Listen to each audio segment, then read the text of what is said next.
বাংলাদেশ চলচ্চিত্র শিল্পী সমিতির নির্বাচনে সভাপতি নির্বাচিত হয়েছেন বিশিষ্ট খল অভিনেতা শিবা সানু। তার সংক্ষিপ্ত জীবন সম্পর্কেই থাকছে আমাদের আজকের ভিডিওতে। তাহলে চলুন শুরু করি ভিডিওটা।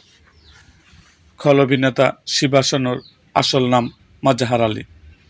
তিনি 1970 সালের 7 আগস্ট পাবনা জেলার জন্মগ্রহণ করেন।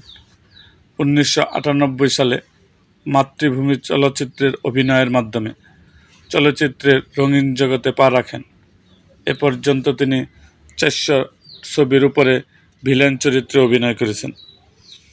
সুপারস্টার নায়ক অভিনীত প্রিয়তমা ছবিতে পজিটিভ চরিত্রে শাকিব খানের বড় ভাইয়ের চরিত্রে অভিনয় করে সারা বাংলাদেশে আলোড়ন সৃষ্টি করেন। নবনির্বাচিত চলচ্চিত্র শিল্পী সমিতির সভাপতি শিবা সানুকে অভিনন্দন ও শুভেচ্ছা জানাচ্ছি।